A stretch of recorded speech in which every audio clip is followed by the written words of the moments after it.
Here on the Black Star Network, we have one more conversation that we wanted to bring you up to date on. And this is a conversation about reparations and how the state of California, the Reparations Task Force, may be moving one step closer to having some of the Black residents of California to receive some sort of financial payout. As of right now, it looks like the state of California might be on the precipice of making history. Now, according to the latest coming from the Reparations Task Force that was established back in 2020, this, first and foremost, this task force is the first and only task force in the rest of, compared to the rest of the country.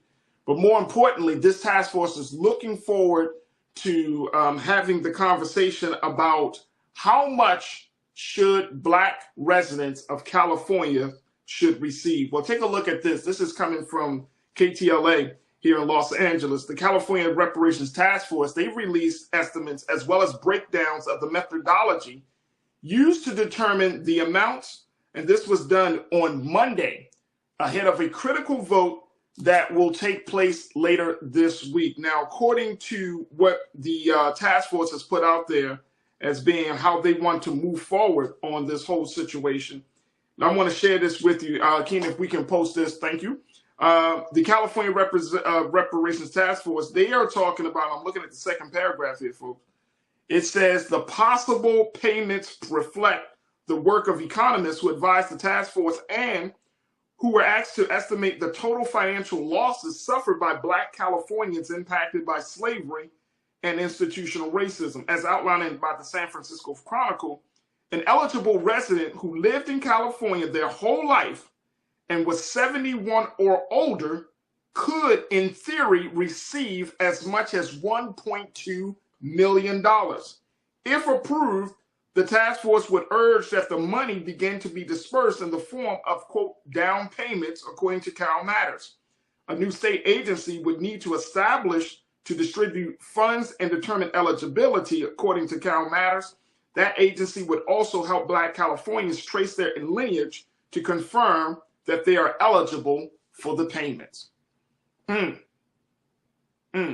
I want to bring my brother Michael Imhotep back into the conversation around this issue of reparations. Brother Michael, for the task force to lay out this methodology, to lay out, these requirements, what do you say? Well, they're progressing along. They by July 2023, they have to present their second and final report that makes the recommendations. The interim report came out June 1st, 2022. It's 500 pages. I've read the 28-page executive summary. I'm working my way through the full 500-page report. So they're continuing the task. They were charged with coming up with a methodology to determine the amount for reparations. They weren't charged with putting a dollar amount on it. That's what the state assembly, that's what the state legislature in California would do. The California Reparations Task Force was charged with coming up with the methodology. So they consulted with economists who have done that. Now, once again, as we talked about before here on the show, in the 28-page executive summary, they outline 12 harms. Okay. They outline 12 harms that African Americans have suffered nationwide, but also there in the state of California. They talk about enslavement, even though they've identified about 1,500 people who were in a semi-slavery state in California. When California comes into the Union in 1850, they come into the Union as a free state. They talk about racial terror, political disenfranchisement, housing segregation, separate and unequal education, racism in environment and infrastructure, like the expressways coming through California, as well as through San Francisco, especially wiping out African-American communities and businesses, pathologizing the Black family, control over creative, cultural, and intellectual life, stolen labor and hindered opportunity, an unjust legal system, mental and physical harm and neglect. And the 12th one is the racial wealth gap, So they're continuing in their charge, what they're supposed to do. So what I think is important for us to do is, one, read the first report, especially 28 page executive summary.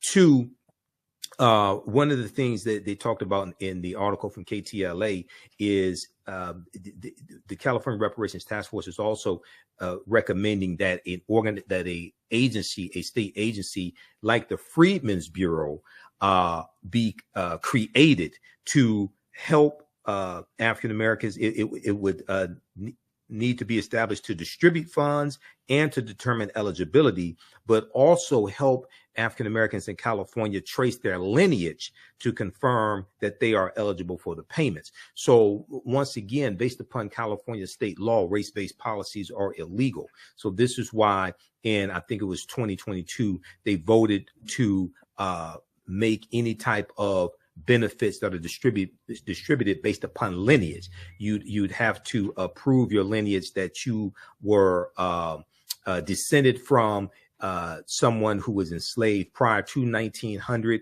or of African descent who arrived in the country prior to 1900. And what they're trying to do is legally get around the restriction on race-based policies in the state of California. So whatever benefits are passed in the state legislature and signed into law by Governor Gavin Newsom won't get overturned in court when Republicans file lawsuits, because lawsuits are coming. I'm telling you right now, if Republicans file lawsuits to block the debt forgiveness on student loans, the executive order that President Joe Biden did, and that's going to help millions of white people, they're coming after this. So knowing that, Brother Michael, do you feel like the California Reparations Task Force is prepared? Because, I mean, one is, what's the timeline? Like you mentioned, June of this year. July 2023, yeah. Right, July of this year. They're going to be presenting their final report. Right. So and let's not gloss over the fact that there are still groups out there who have been working within this reparation space who don't even agree with the task force's methodology, the establishment of a California Reparations Task Force, to even go this far into the conversation. So how do we, bring some sort of reconciliation with that situation? You got folks on one side are like, oh man, this is great. And then the other folks are like, this is not enough. This is done wrong. This is not what the reparations movement needs to look like. This needs to be a more federal conversation and not a statewide conversation. So I know that there's some level of infighting that's happening there. So unfortunately, when a lot of these conversations take place, one, people don't want to deal with reality. Two, people don't want to deal with finances, deal with the budget. The annual budget of the state of California is $300 billion. Okay. So a month ago, when one estimate came out that reparations could total $800 billion. Okay. And that did not include the theft of land. Now that's a calculation, but I would argue that that's 2.5 times the annual budget of the state of California, which probably is not realistic. Right. So there's a difference between what is just due and what you can calculate on paper and what can actually be paid by the state of California. This is not the federal government, this is the state of California. Okay. Just like there's a difference between what somebody personally may owe and what they can actually earn and pay in a month or a year. Okay. Right. So yeah, you may owe this debt, but this is all I make. Okay. So deal with it. You can't, right. I want to stop you right there because I got to take another pause. All right. And that's a great point. That's a great point. Folks, when we come forward, we will continue the conversation talking about the latest developments in the reparation movement for the state of California and how that affects the rest of the country. Join us in the conversation and stay with us. It's The Culture here on the Black Star Network. All right, folks, welcome back to the show. We have been talking about the reparations movement as the California Reparations Task Force is moving further along, taking another step forward to ensuring that Black residents of California get some sort of financial payment. Now, as of right now, the estimate looks like being around $1.2 million for eligible Black residents of California. And those eligible residents would have to adhere to the metric or to the requirements of living in California their whole life, being 71 or older, and that those who would be eligible would have to go through the process of making sure that they are in fact eligible by confirming their lineage for the state of California. And there's a couple of other requirements that Black residents would have to take in order to become eligible for that $1.2 million. The other part about that is that the task force is urging that the money begin to be dispersed in the form of down payments, and that a new state agency will be created to distribute funds and to determine eligibility. Now, we've been talking to my brother Michael Imhotep, about this situation.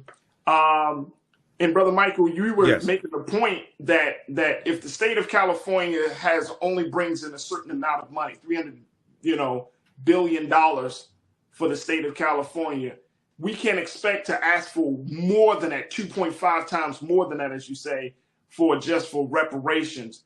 So the 1.2 million, does that sound more reasonable for residents that are older than 71 here in the state of California?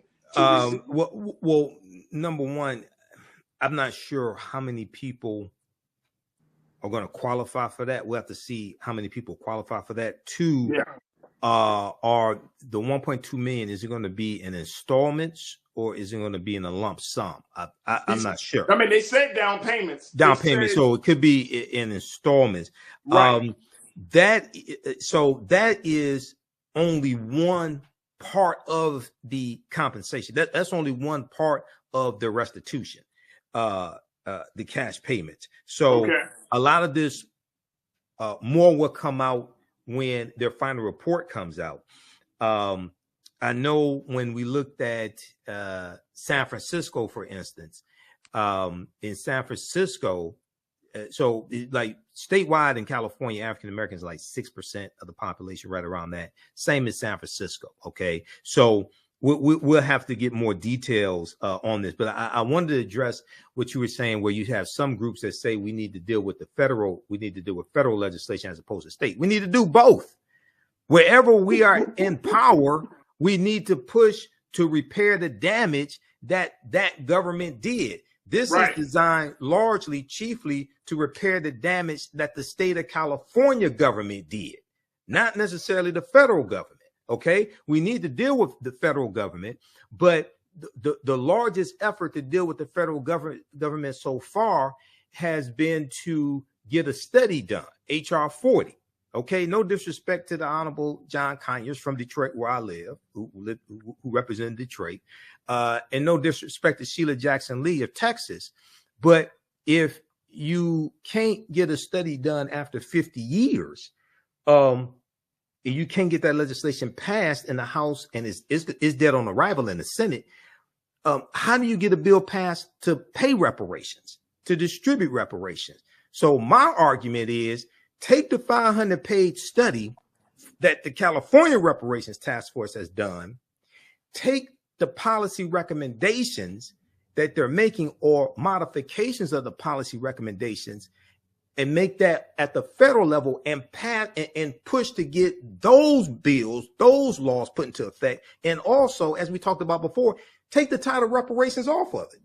The reason why is because African Americans are about 14% of the population. Reparations nationally, okay, outside of the African American community, reparations is not popular. So why would you put a term on what you want that does not poll well with the majority of the people who got to vote for this stuff and the majority of the country? Take the policies off, take the title reparations off, push the policies that you want. And then third, the most important thing, explain how these policies don't just help African Americans, but also help the majority population, which many of them do. Because what's good for African Americans are good for America in general. The majority of the people that got to vote on these policies in the House and the Senate are white. And for some reason, that's something that people still haven't figured out. So understanding a business relationship, what's in it for me, you need to explain to them how voting for these policies also helps them and their constituents. Great points. Great points. Because you need 60 votes in the Senate. Right, right. Okay. There are 51 Democrats in the Senate means you need 9 Republicans. No Republicans support reparations. No. Not in the House or in the Senate, not even the black ones. So the way this has to be marketed, it has to be better.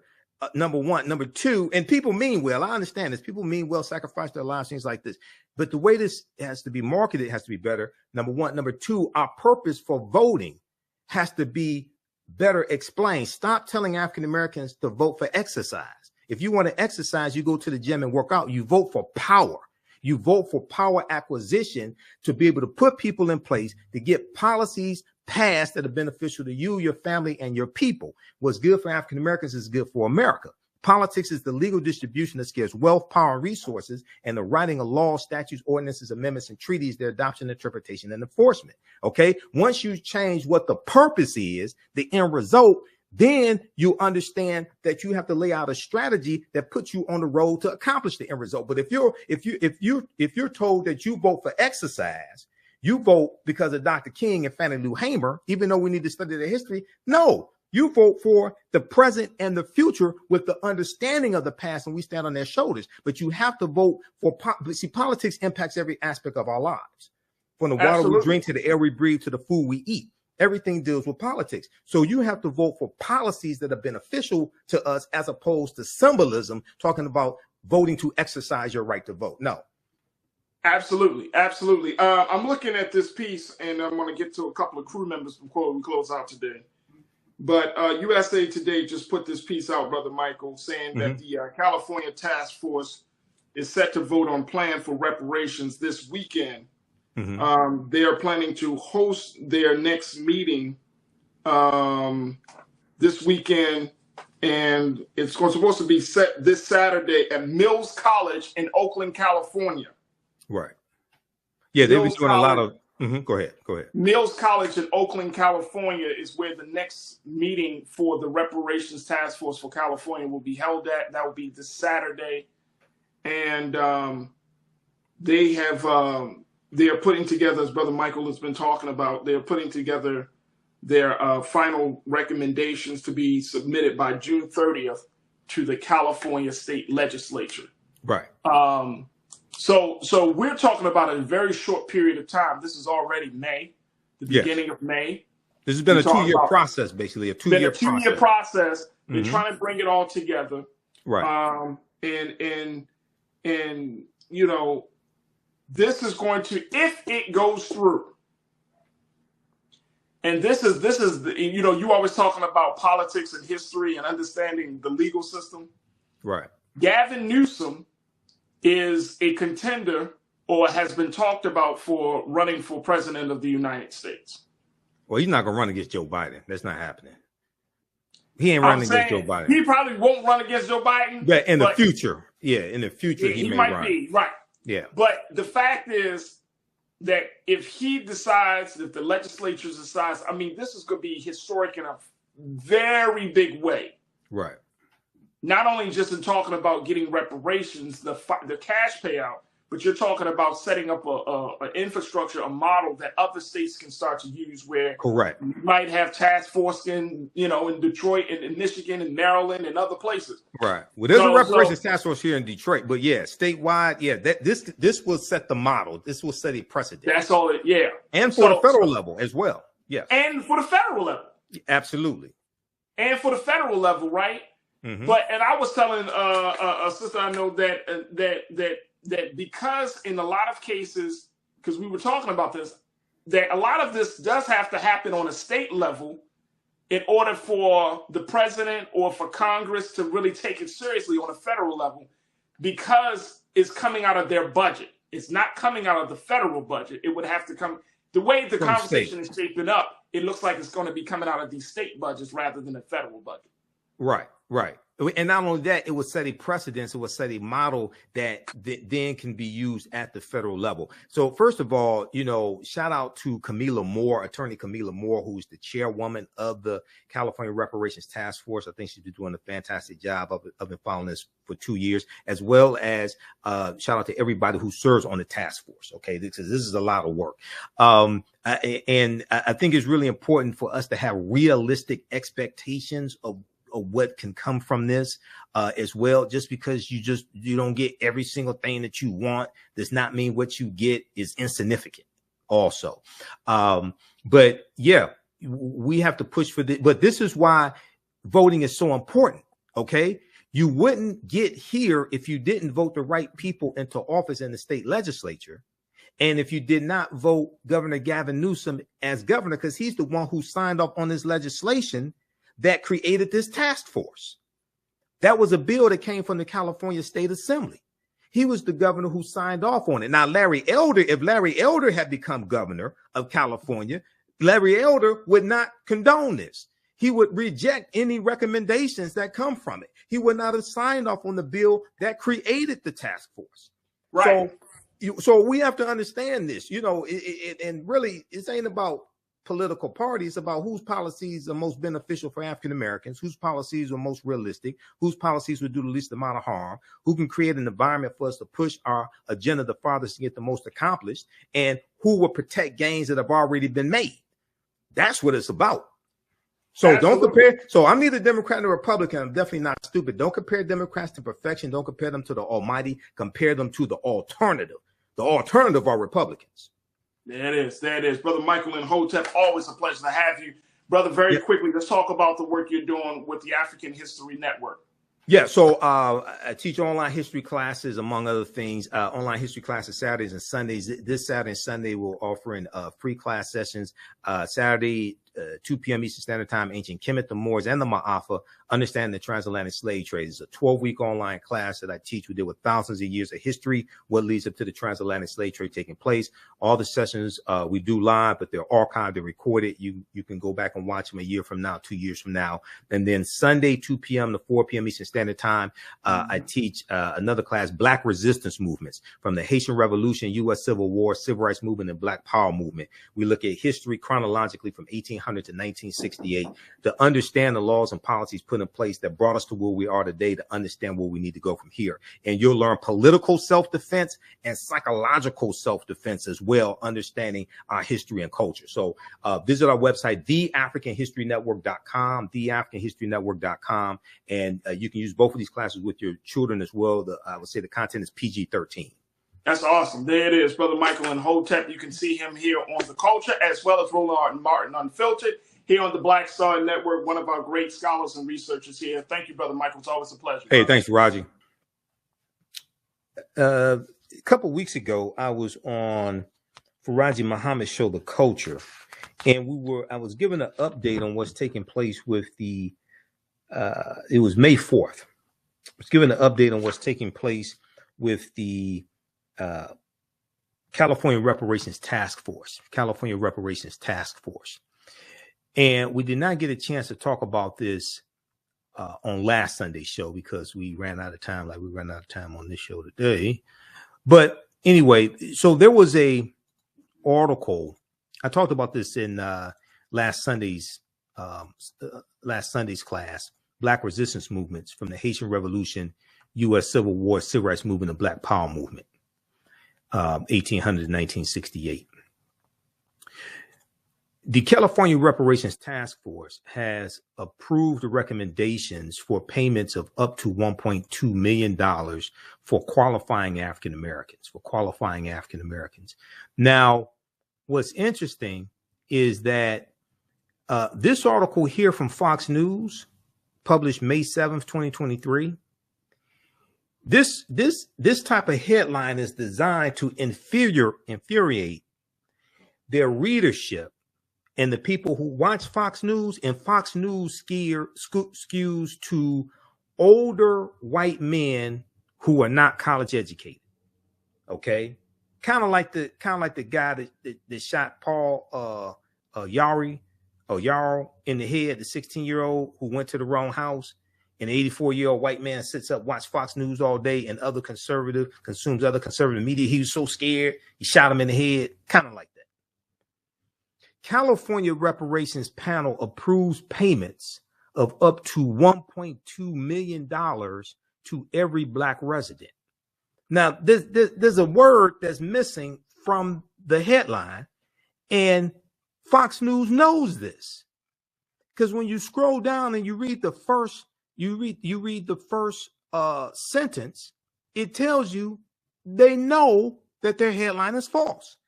The first sentence says the California Reparations Task Force formally recommended that the state offer payments of up to $1.2 million to every qualifying Black resident. Every qualifying Black resident, not every African-American resident in the state of California, which is about 2.6 million people. Notice is missing from the headlines. Now, how is it that it's missing from the headlines, but you have it in the first sentence of your story? Because it's designed to infuriate the people that you've been lying to all this time. That's what this is designed for. These white supremacists, a lot of them who support Daniel Penny, okay? That's who it's designed to infuriate. The task force held a public meeting in Oakland, California on Saturday, and so that was Saturday, May 6th, and voted on the final set of recommendations to be sent to the state legislators. The 9-member panel called on the state to offer its Black residents a formal apology in addition to the payments. Quote, reparations are not only morally justifiable, but they have the potential to address long-standing racial disparities and inequalities, Representative Barbara Lee, a Democrat from California, said after the meeting. Now, the panel's recommendations breaks payments down by types of historical discrimination. For instance, African-American residents affected by redlining by banks would receive $3,366 for each year they lived in California from the early 1930s to the late 1970s, amounting to up to $148,099. We'll continue this on the other side of the break. This is the African History Network show. I'm Michael Imhotep. We'll be back in a few minutes. Welcome back to the African History Network show. All right, let's go quickly to the phone lines before I go to this clip here dealing with the California Reparations Task Force. We have Wilson on line one. Wilson, we only have a couple minutes. Go ahead quickly with your question or comment, Wilson. A comment. Good evening, Mike. Hey, how you doing? Hopefully, the Black California will receive something as far as jury and other oppressive measures that have been taken over the years. But as it relates to slavery, I'm a bit perplexed because California entered the Union as a free state.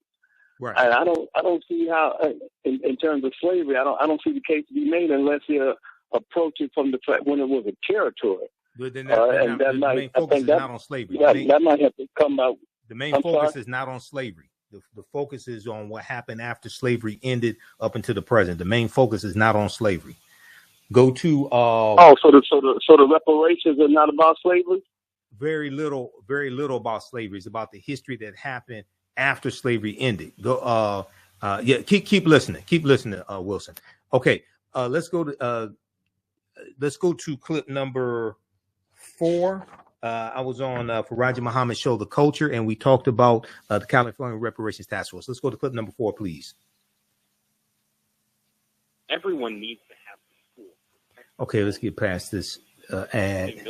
1 hour 28 minutes 33-second mark. Pause it right there. Okay. So whatever benefits are given won't be overturned in court. Okay, read this article here. Why an 1860s agency that helped newly freed Blacks might return in California. This is from NBCnews.com from May 14th, 2023. That deals with that agency. All right, we're out of time here. Visit our website, theafricanhistorynetwork.com, theafricanhistorynetwork.com.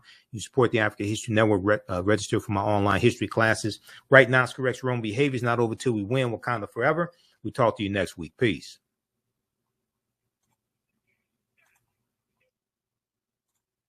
All right, everybody. We're out of time. Next week we'll get to these a couple of these other topics here.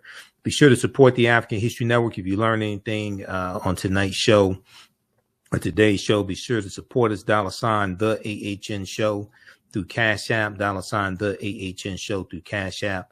Also through PayPal, paypal.me/the AHN show. You can Google the California Reparations Task Force. And then also for the I'm gonna give you the link here for the it takes you to the study. Okay, it's under OG. What is it? I have it up here. Yeah, oag.ca.gov. Okay, that's the Office of the Attorney General for the state of California, Rob Bonta.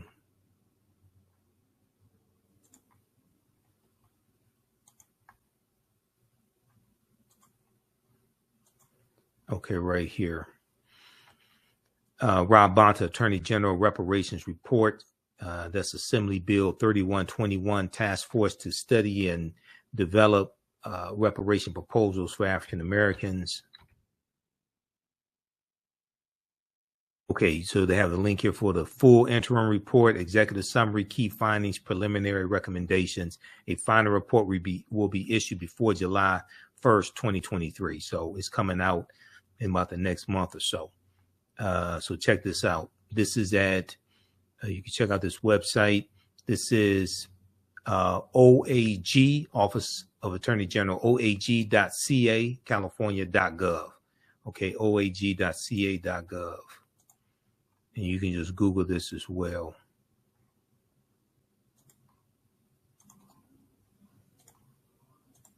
All right, now, lastly, I mentioned those 12 harms, and I put them into a PowerPoint presentation when I was speaking to Thurgood Marshall Law School, when I was speaking to a law class at Thurgood Marshall Law School about 2 weeks ago. This is something I talked about. The 12 harms that are outlined in the 28-page executive summary.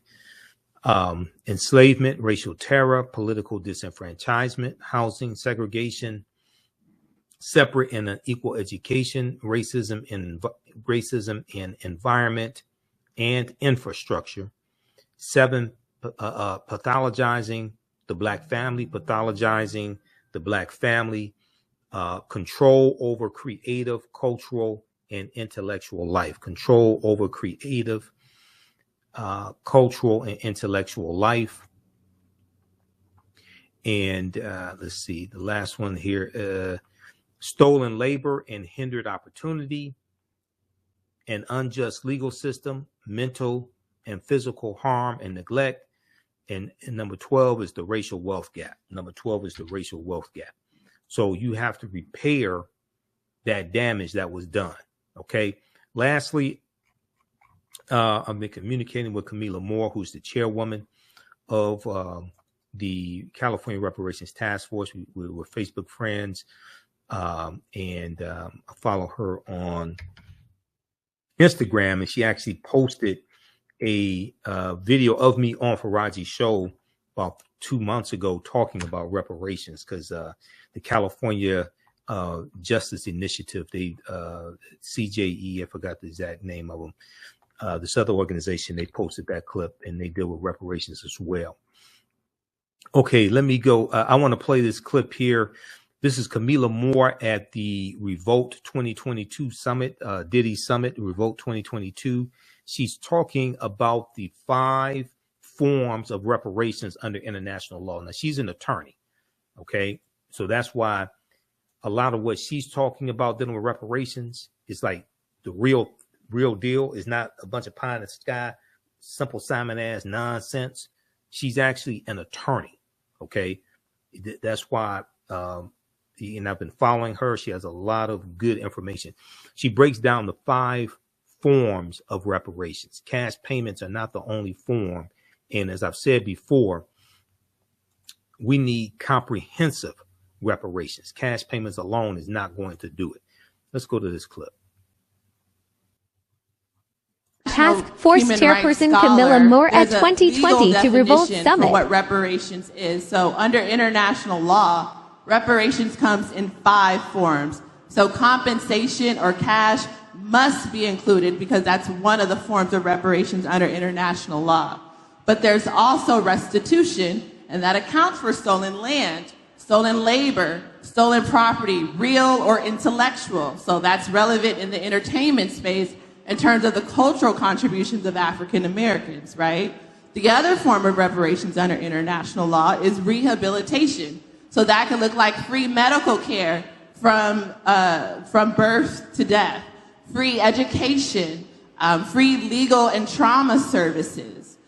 Then there's satisfaction, which accounts for more symbolic forms of reparations, like a formal apology, the taking down of Confederate monuments, and the erecting of statues that honor our ancestors, for instance. And then the last, or the 5th form of reparations under international law is guarantees of non-repetition. So that gets at more structural and institutional policy change. So my personal opinion is that you cannot call a reparations package reparations unless it includes all 5 of those forms. So it has to include cash, it has to include a check, it has to include restitution, it has to include rehabilitation. California Reparations Task Force Chairperson Camilla Moore at 2020 to Revolt Summit. Include all 5 forms. This is what I've been talking about. And when you actually read the California Reparations Task Force report, and I've gotten through the 28-page executive summary. When you actually read through it and it lays out the harms, you realize just cash payments alone are not going to do this. And if we all got $1 million today, you know, white people will have most of it back by this time next week, and the laws and policies that were put in place that inflicted the harm would still be there. Those laws, you haven't addressed the laws and policies at all. Okay. So this is why you have to, 1, do a systems analysis. 2, you have to assess the damage that was done to understand what has to be corrected. Okay. You have to assess the damage that was done to understand what has to be corrected. And I have mine here. I don't know where I put it. I had it right here. I have so many articles here. Stand by. But it's around here in one of these stacks. So check out right here. Here it is right here. Okay. So this is 28-page executive summary. Okay. So check this out at I printed it. I took it to a printer, got it printed out. So I'm going to print up the full 500-page study so I can go through and read that. All right. If we look here at, okay, right here, we can bring up, we can click right here for the executive summary. It'll come up. You just click on the link right there in the on the website that I gave you. Executive summary is right here. So you have some people saying that because California does not have a real history of slavery, that's why it's important to deal with the systemic racism that happened after slavery ended. But that goes for across the country, to tell you the truth. And this is something I've been talking about. You have to deal with the structural inequities that exist today, deal with the laws and policies that were put in place that brought about the structural inequities, and trace that back to the Reconstruction era, the Civil War, and slavery, as opposed to the majority of the conversation being about slavery. You have to change that narrative, talk about present day structural inequities, systemic racism today, and deal with how that came to be.